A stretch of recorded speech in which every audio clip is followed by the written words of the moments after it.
Good morning, everyone. Well, today we're going to start our last chapter, chapter 15, moving into the 21st century, 1980 to today. And part one, the Reagan Revolution, 1980 to 1994. My wife and I, we lived through this, didn't we, sweetheart? Yes, we did. Yep.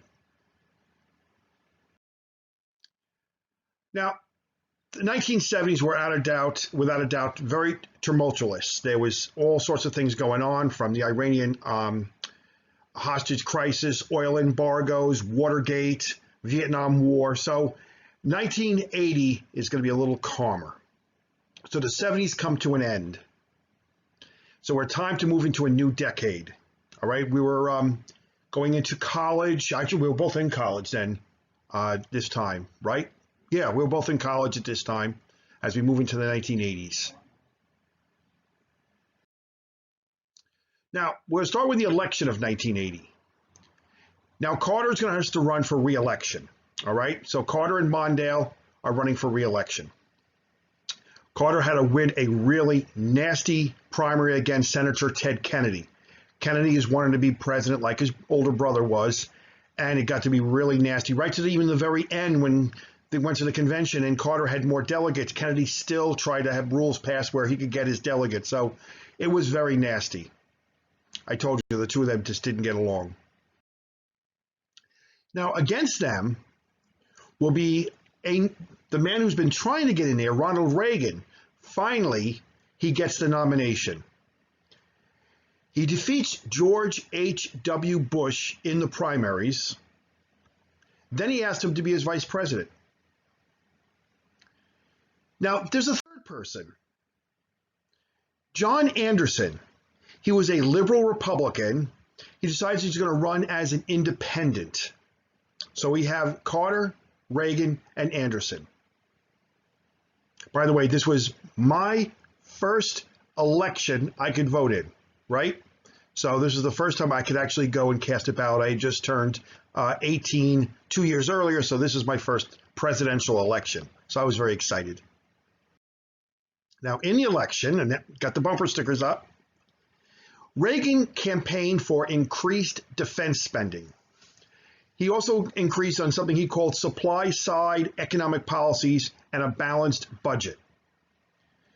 He had this campaign. I remember the commercials, Morning in America campaign. This was TV ads. They was, how we're going to bring America. Remember, America was going through the stagnation. There was the long gas lines. We had just gotten over the hostage crisis. So Reagan's campaign to bring America back.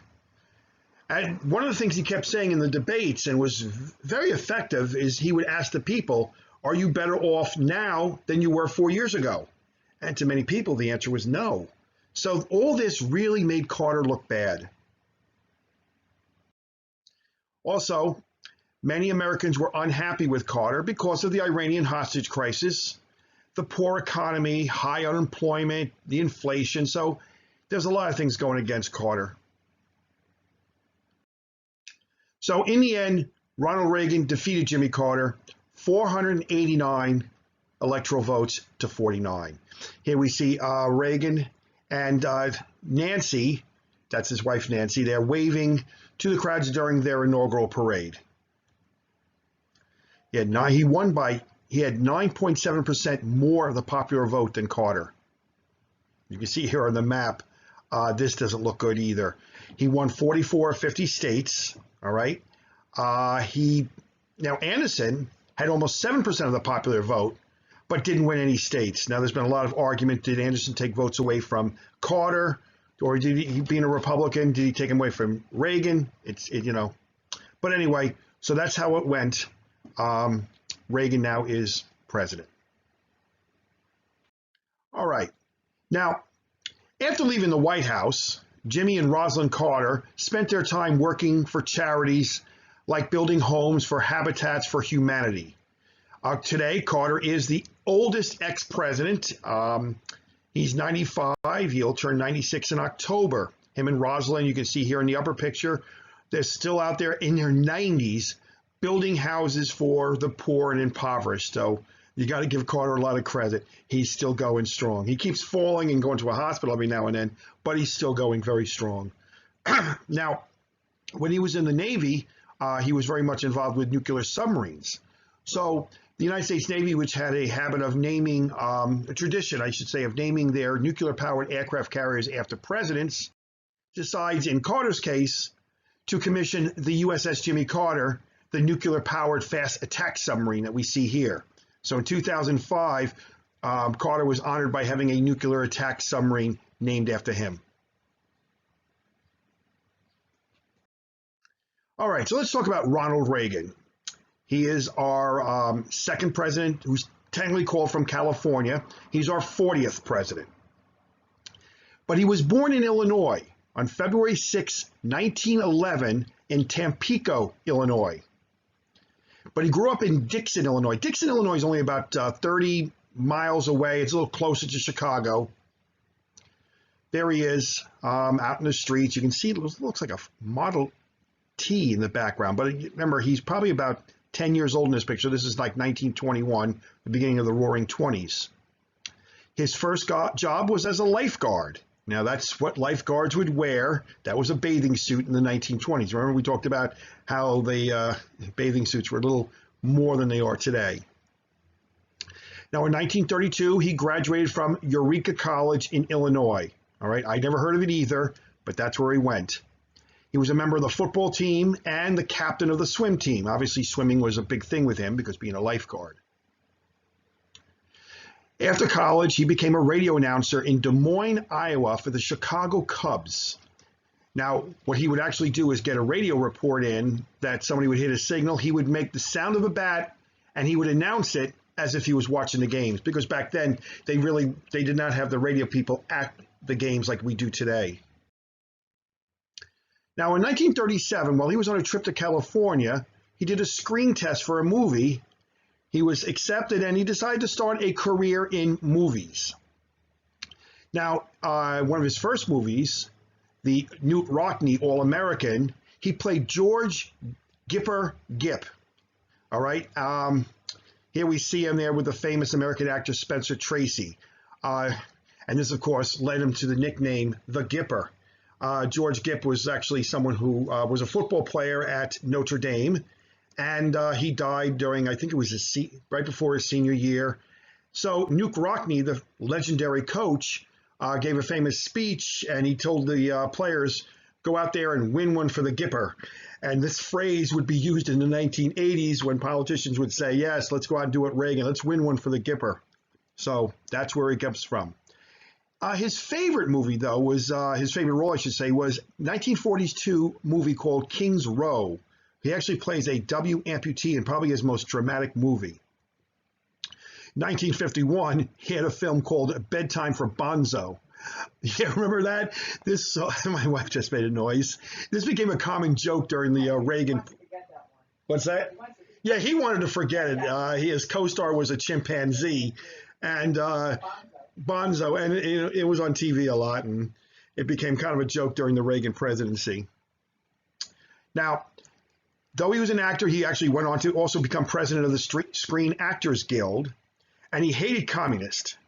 But he wouldn't cooperate with the HUAC, the House Un-American Activities Committee. When they asked him about the names, he kind of kept things, well, I know, yeah, but I won't tell you any names. So he didn't like the idea of them kind of prying into everyone.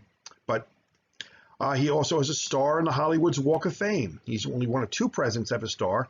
Our current one also has one from his role in The Apprentice, but Reagan, being a major Hollywood movie star, has a star there. 1940, he married his first wife, actress Jane Wyman. There they are together, but they divorced in 1949. And then 3 years later, he remarried to actress Nancy Davis, and the two of them would spend the rest of their lives together. Now, during World War II, he was in the military, but never actually went overseas. He had something with his eyes, so he wasn't going to be doing any combat. And also, in fact, he was an actor. He mostly traveled around the country and, helped with war bond drives, along with other movie stars. Remember we talked about during Life during America? during World War II. So he was one of the actors who was out there getting people to buy war bonds. Now, Reagan starts out as a Democrat before World War II. He supports FDR. He supports Harry Truman. Here's a picture of him and Harry Truman with the famous actress Lauren Bacall, Humphrey Bogart's wife, on stage supporting Harry Truman. But he changes. He becomes very anti-communist after the war, and he becomes a Republican in 1962. He actually supports Barry Goldwater. Here we see the two of them together. In 1966, he runs for governor of California, and he wins. So this is the start of his political career as the governor of California. 2 years later, he tried to get the nomination for president. He starts a, what do you call it? Anyone but Nixon campaign. Mm-hmm. What do you call that? They did that with Trump this year. Yeah. Forget what it was called, but it was the same name. But in the end, of course, Nixon got the nomination. He tried again for the nomination in 1976, but again, he loses to Jerry Ford. In 1980, Reagan does get the nomination, and he actually wanted Ford to be his vice president, but Ford turned him down. Now, when he wins the re-election in 1984 at age 73, he is the oldest president to take the oath of office, 73 years old. All right, we're going to talk about the Reagan administration. Reagan had three goals. One, slashing taxes and reducing spending. This became known as Reaganomics. Two, cutting government programs. He wanted to make government smaller. In his inaugural speech, he had the famous line, "Government is not the solution to our problem. Government is the problem." Three, final one, was to build up the military. He's going to increase the military by 40%, spending, that is, spending by 40%. Now, Reaganomics, which we mentioned earlier, is what we call supply-side economics. Cutting taxes will help businesses grow by creating jobs. Now, during the Republican primaries, his opponent, and now his vice president, George Bush, called it voodoo economics because he said it didn't make sense. How can you cut taxes and cut spending? Where's the money going to come from? But Reagan's attitude was you cut taxes and more people make money, so you make more money from taxes that way. Now, Reagan attacked the programs created during the Johnson's Great Society, cut back on government. Now, in 1983, Reagan proposes what is called the Strategic Defense Initiative, or SDI. It was a proposed missile defense system. Basically, it's going to use lasers to shoot down incoming nuclear rockets. The idea is they're up in the atmosphere. Satellites up there will shoot lasers and destroy them. Now, it was criticized by opponents as being expensive and expanding the arms race. Opponents at the time called it Star Wars. It was after right after the release of the very popular movie in 1976, was it? Of the movie Star Wars. The whole program was never realized. It just never worked. But it was expensive, and a lot of people criticized Reagan and the Star Wars program. Now, in 1984, Reagan's going to run for re-election, and he wins in a landslide, 525 electoral votes to 13. It was helped by a strong economy and Reagan's popularity. Reagan was known as the great communicator, and he gave speeches, and people loved him. Now, he defeated Carter's vice president, Walter Mondale. There's Walter Mondale. He was from Minnesota. Mondale's running mate was Geraldine Ferraro. She's actually the first woman to be on a major ticket. Now, as you can see by the map here, Reagan wins by 18% of the popular vote and carries 49 of the 50 states. Mondale just carried his home state of Minnesota and the District of Columbia, as you can see here on the map. Now, Reagan's second term was not as good as his first. There was the AIDS controversy. Reagan refused to acknowledge the disease. Actually, he refused to acknowledge it for 2 years, despite 59,000 deaths. As they would protest Reagan, he just would not use the term. It was very bad in the 1980s with this, and Reagan just did not want to talk about it.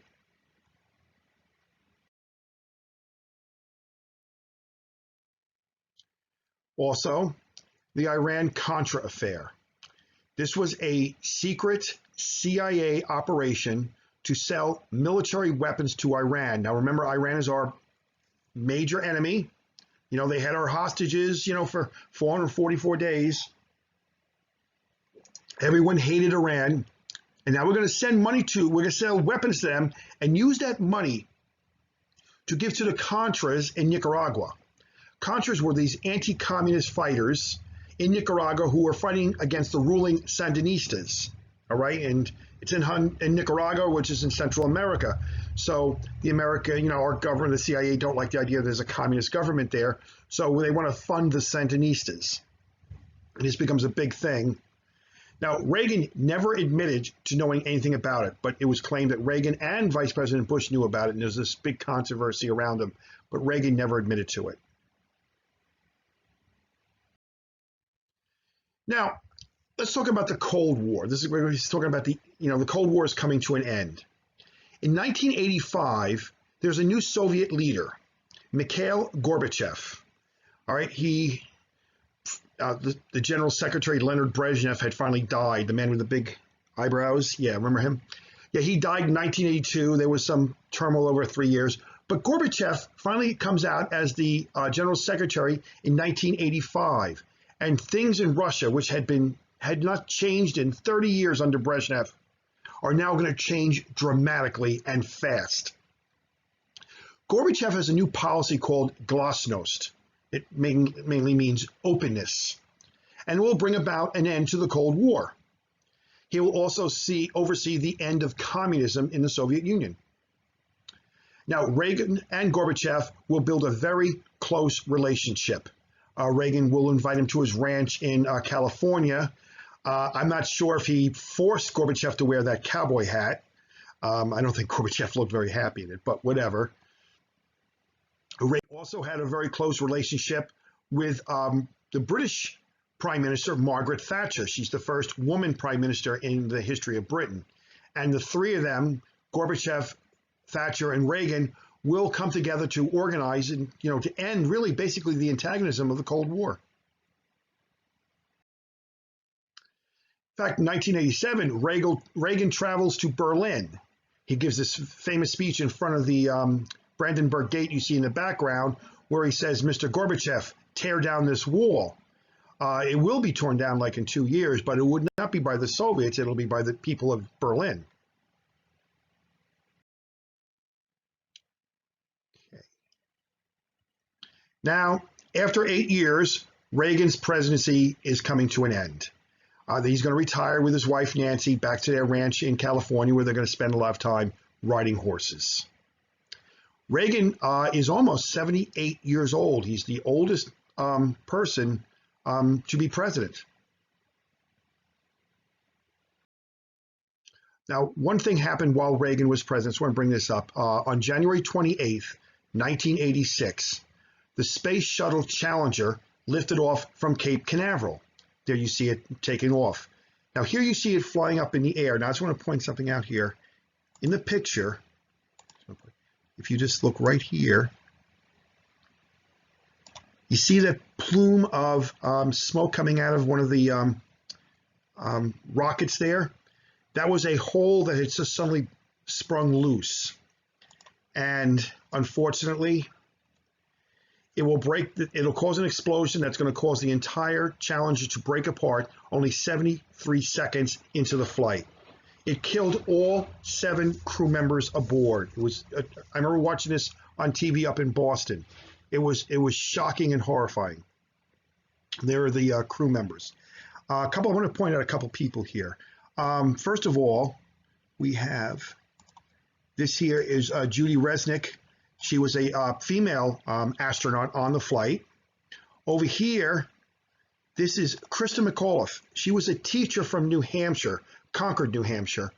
This was part of the new Teachers in Space program, and she was actually chosen among all these teachers that applied to be a teacher to go up in space. So she was on board, unfortunately, tragically killed. Over here, that's Ronald McNair. He was the second African-American astronaut to travel in space. He had traveled on an earlier flight. This was his second shuttle mission.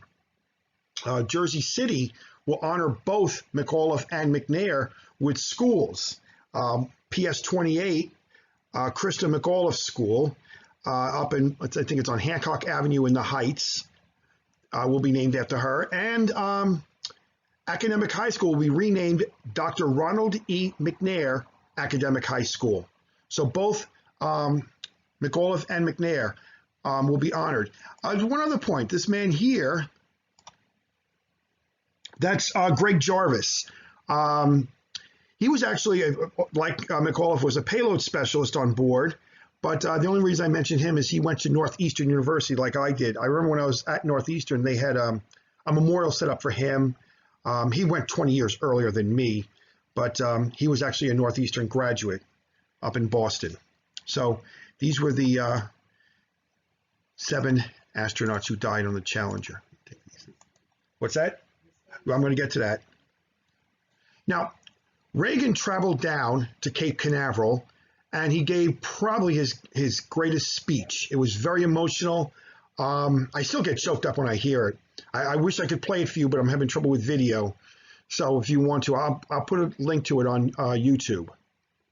He said, "We will never forget them, nor the last time we saw them this morning, as they prepared for their journey and waved goodbye and slipped the surly bonds of earth to touch the face of God." All right, so that was one of Reagan's finest moments.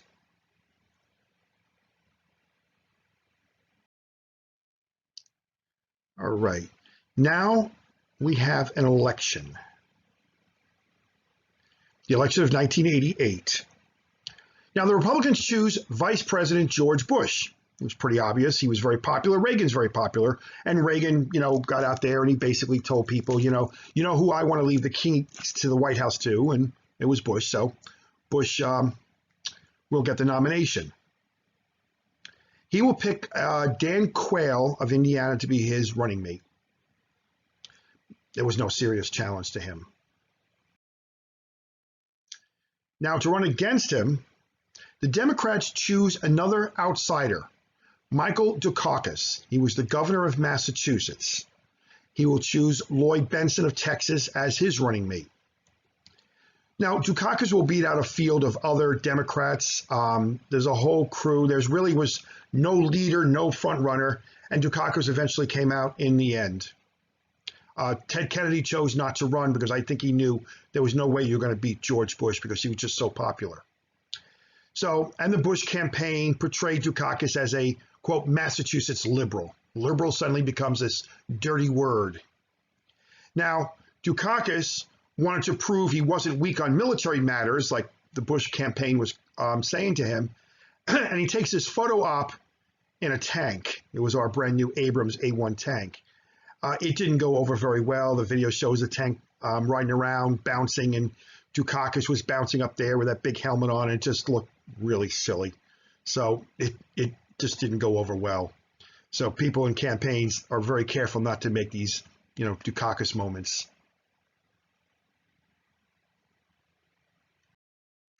Now, Bush promised to continue Reagan's policies, except he said he wanted America to become what he, quote, called a kinder and gentler nation. Bush also made this pledge, read my lips, no new taxes. He said that during the inaugural, and this was a comment that's going to come back to haunt him. Be careful what you say in politics. Remember Teddy Roosevelt? I will not run again. And then when it came time to run, he said, oh, why did I say that? So people remember. Anyway. There we got our bumper stickers, Bush, Quayle, Dukakis, Bentsen. In the election, as everyone kind of predicted, it was really nasty. All sorts of negative commercials, the Willie Horton ad, The Bush campaign showed black people being let out of jails because Massachusetts had a program where they furloughed prisoners, and one of them had gotten out and then murdered someone, so they made a big deal about it. So it was really, really ugly, nasty. But in the end, Bush wins 426 to 111. And you can see on the map here, it was, pretty one-sided. Even California went Republican. I think it was the last time, though. He won by also 8% of the vote and won 40 of 50 states. Not a Reagan victory, landslide, but 40 of 50 states is pretty substantial. Now, this is the interesting thing. Bush is going to carry states like Vermont, Connecticut, New Jersey, Delaware, Maryland, Illinois, and California. And these are the last time that any of these states will vote for a Republican. They've been Democrat since this 1988 election. All right, so let's talk about George Bush. He's from Texas, though he wasn't born there. He is our 41st president. He was born George Herbert Walker Bush on June 12, 1924, in Milton, Massachusetts.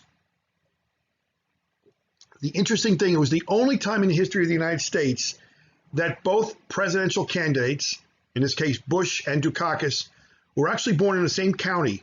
They were born only, a few miles from each other. It was an interesting tidbit. Now, young Bush was called Poppy. It was a tribute to his grandfather, George Pop Bush. Since he was the younger one, they called him Poppy. And that name stuck with him right to the very end. Now, the family's going to move to Greenwich, Connecticut. They had money. They moved in 1925. So he was only you can see here, picture here, he was only 1 year old. They spent time at their family vacation home in Kennebunkport, Maine. I took this picture. Remember we were here? My wife and I were here. And Kennebunkport's a great little town. Awesome lobster rolls. All right, not as good as some other places, but they're really good lobster rolls. It's a really nice town. But outside the town, you see this house. It's out on a little peninsula of water. This is as close as you can get. People stop on the side of the road, pull over, and just take a picture of this house because it's still guarded by the Secret Service, so you can't get close to it. Now, he's going to attend New England prep schools. He was a preppy. Now, after Pearl Harbor, Bush enlisted in the U.S. Navy as a naval aviator. Of course, he had to wait till his 18th birthday, so he's actually the youngest naval aviator in U.S. Navy history. He would fly these Grumman Avengers. These were torpedo planes. They were really good. I remember, I think I mentioned them in my World War II class. And he was stationed on board the aircraft carrier, the USS San Jacinto, which of course is kind of appropriate. San Jacinto was the battle that gave Texas its independence. Now that Bush is a good old boy from Texas, I'm sure he was very happy with that. There's a picture of him in his flight gear in his plane. Now, in August of 1944, Bush, in an operation in the South Pacific, successfully attacked several targets, but his plane was shot down by the Japanese. It killed the two other members of his crew. The torpedo plane had a 3-man crew. He was in the water, and luckily he was rescued by an American submarine. This was actually a photograph they found later on by someone who was on board that took a picture of Bush being pulled on board the submarine. He was awarded the Distinguished Flying Cross, as you see here. Now, right after the war, Bush married Barbara Pierce. They had 6 children. Their oldest daughter, unfortunately, Robin, died young. I think she was 4 years old. What did she have? Leukemia. She had leukemia. She died very young. Yeah, very young, 4 years old or 6 years old. Yeah. She had leukemia. I'm just going to point out 2 other people. Of course, we see George and Bar. This here, let me get in a different color here. There we go. Where is it? Why is it?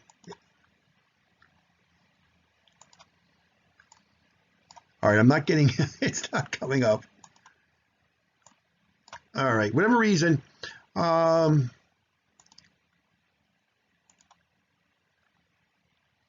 here. Okay, whatever reason it's not going. But the man who's holding the little girl, that's their oldest son, George W. Bush, who would become president in 2000. The man standing right in front of Poppy Bush, that's the second oldest son, that's Jeb Bush. He will eventually become the governor of Florida. And he's going to run in the primaries in 2016, but unfortunately he loses to the Trump landslide, in the primaries. The Bush family and Donald Trump aren't very good friends. They don't get along.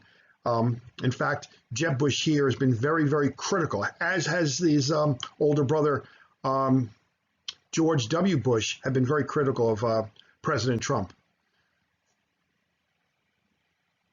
Now, Bush will graduate from Yale University in 1948.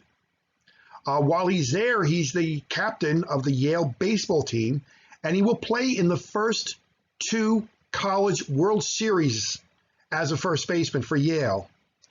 Here he is being presented an award by the aging Babe Ruth. Babe Ruth died in 1948, so this is probably like a year or two before, right before he died. You can see he doesn't look good. He had cancer. Now, Bush will, after college, Bush goes into the oil business, and he moves to Texas.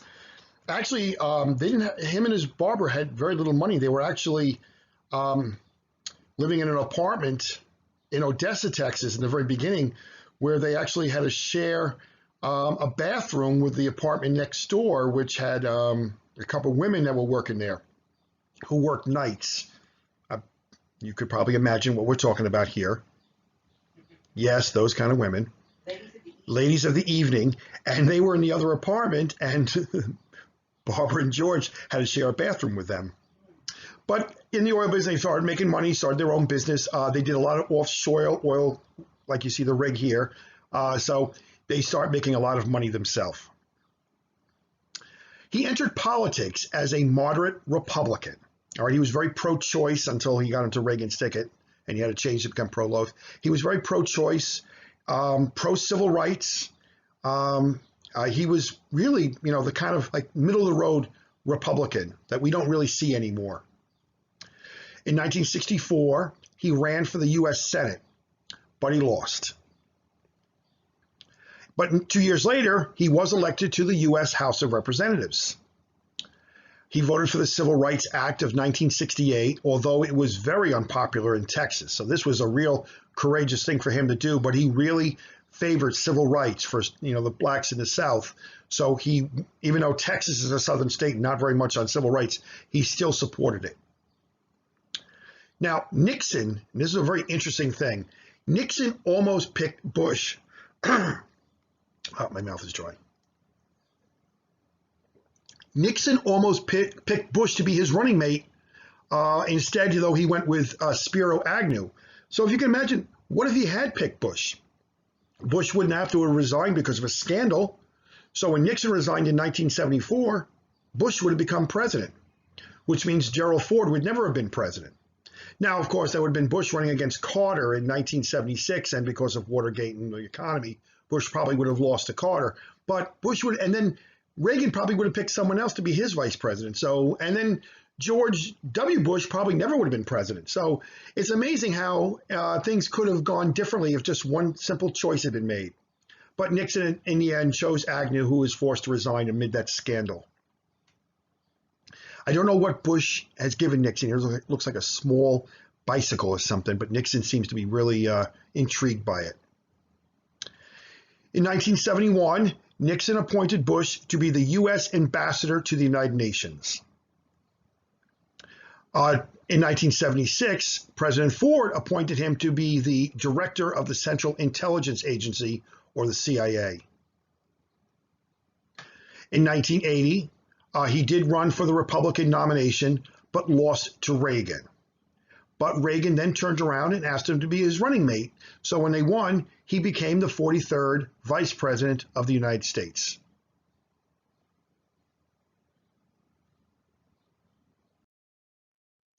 All right, I'm going to talk about the fall of communism, which, even though it starts under Reagan, the final fall occurs while Bush is president.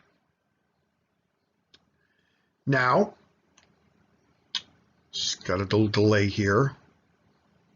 Give it a second.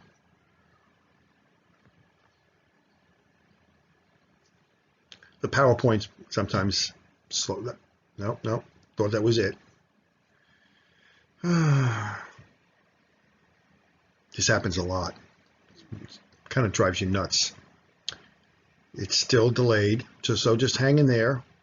I could tell jokes, but I really don't know any offhand while we wait for this to end.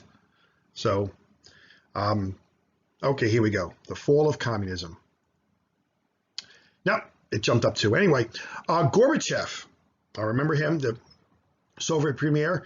He will create new policies for the Soviet Union called perestroika. Perestroika was a policy that allowed for basically capitalism. By fault, capitalism that will bring an end to communism and the Cold War. And he encouraged the other Eastern Bloc, remember the satellite nations that we remember during the Cold War, to do the same thing. In 1988, Poland held its first free election in 50 years. You can see here a man named Lech Walesa, who will actually be imprisoned by the Communist government of Poland, will be elected as their new president. So the word you see here, I can't pronounce it in Polish, but it means solidarity. All right, so Poland has its first free elections in 50 years. This is this is the first time they're free since Germany rolled across their border in 1939.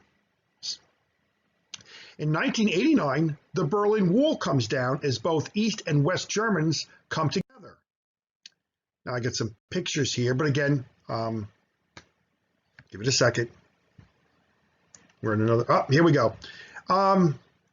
You can see here they were just chipping away with sledgehammers, little axes, anything they're going to get their hammer on to destroy the wall. I love this picture. You can see the wall being torn down. Now, these are the people on the West German side. These are the West German citizens. The men with the green uniforms are the West Berlin Police Department. So as the wall comes down, through the wall is East Berlin, communist East Berlin. And you can just look at the soldiers there. What do you think is going through their minds? And you're like, should we do something about it? Should we help them? Should we just stand there and stare at them?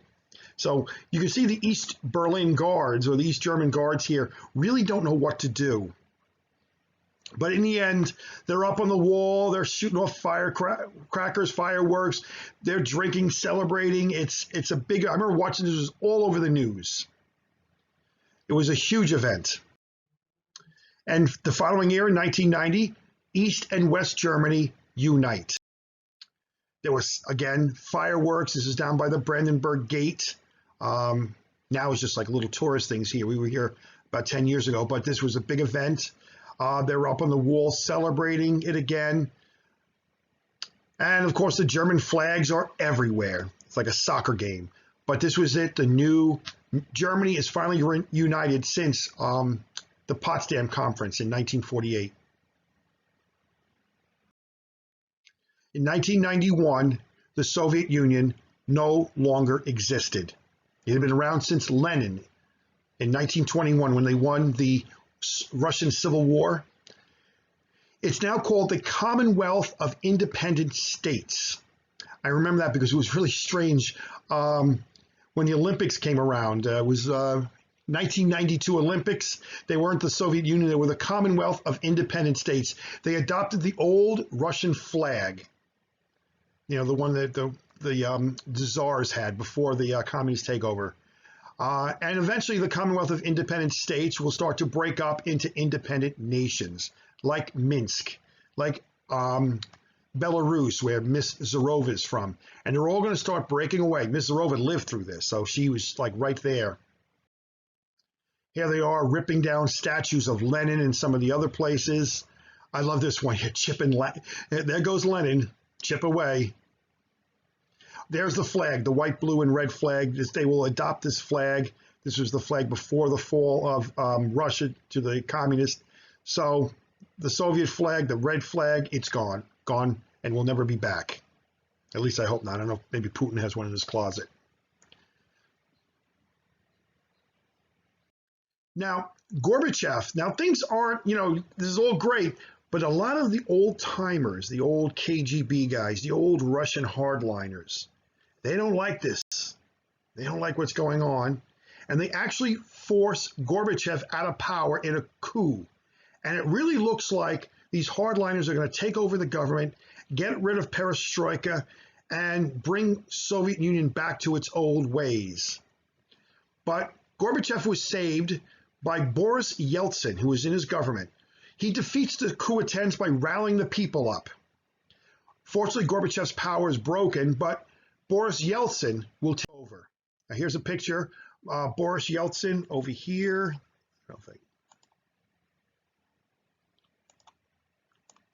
There he is.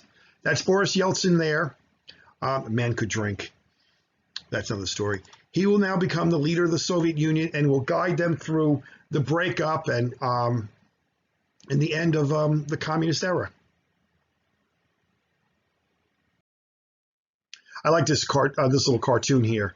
This is showing like all the communist countries here. You see USSR, Poland, Romania, Bulgaria, Hungary, East Germany, Czechoslovakia, and the statues are gone. And then there were three: China, North Korea, and Cuba.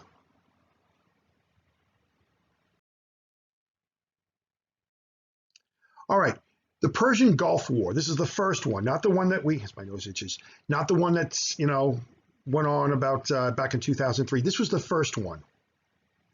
The Iraq leader, Saddam Hussein, invaded neighboring oil-rich Kuwait. It's a small little country just south of Iraq.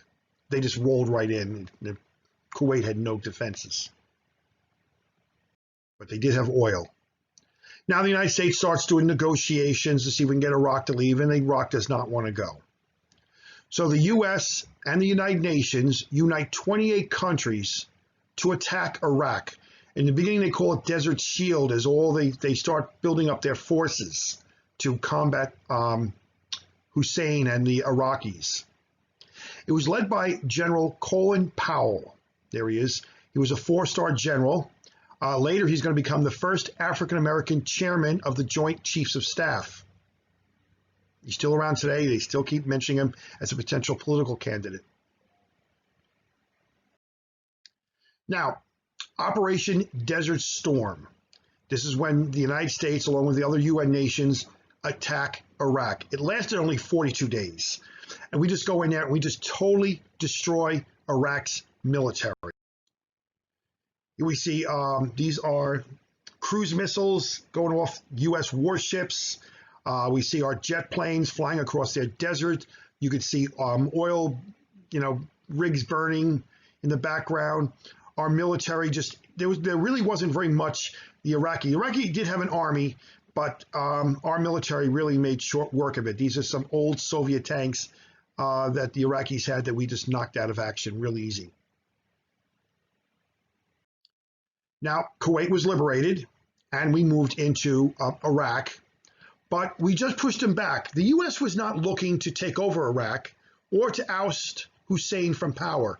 So once the Iraqis said, okay, we give up, we pulled our troops out of Iraq, and Hussein was back in power. Wouldn't last long, but now I remember this. Bush's popularity goes way up during the war. Remember, everyone was... we had our cars, back then cars had these radio antennas, and everyone was taping flags to them. Everyone was, it was USA and, flag waving. And America was because we always get very patriotic during wars. So Bush's popularity goes way up.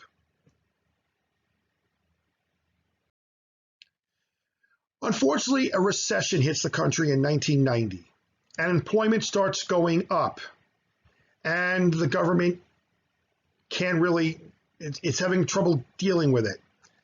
Bush really needs to raise taxes, but he made that pledge not to raise taxes. Remember, read my lips, no new taxes. But no matter what he did, he couldn't help the economy out. So in the end, he was forced to raise the taxes. All right, and it did help the economy, but it angered a lot of the conservatives. A lot of these Bush conservatives who were very angry that he did this, and they were not happy with him. And this is going to hurt his chances at re-election. It's pretty much going to cause him not to be reelected. The ironic thing is that all the things he did do led to a budget surplus in the late 1990s. So in the end, it did help. Now, this is the last thing I'm going to give you on Bush, because it was kind of a humorous thing, but it's not really historical. Bush was in Japan. Do you remember this story? Oh, yeah. Bush was in Japan. What's that? Yeah, poor Poppy. He was at a state dinner in Tokyo, and he got very, very sick. You know how those state dinners, it's very, everyone's, all the people dressed up in tuxedos and everything. And he was sitting right next to the Japanese prime minister, and he turned and basically threw up on him. Then he started to slide out of his chair. He actually ended up like under the table. He was really sick. But the story got around how he threw up in the prime minister's lap. And the Japanese have never forgotten it. They have a Japanese phrase now for vomiting called bushasuru. It means to do the Bush thing, which means to vomit on someone. So next time when someone throws up, you can say, bushasuru. No, don't say that. It's embarrassing. Anyway, so, all right. That's it. All right. I hope you enjoyed it. I hope there's no bushasuru going on. I hope you had fun. I hope you learned a little something about it. Got a little laugh here or there. This is something that my wife and I, the Reagan Bush years, we were in, our 20s then, right? Yeah. So we were in our 20s. So we remember all this stuff. By the way, I did vote for Carter. He lost. I voted for Mondale. He lost. I voted for Dukakis. He lost. So I really wasn't doing well with these elections. But anyway. All right. That's it. Bye-bye.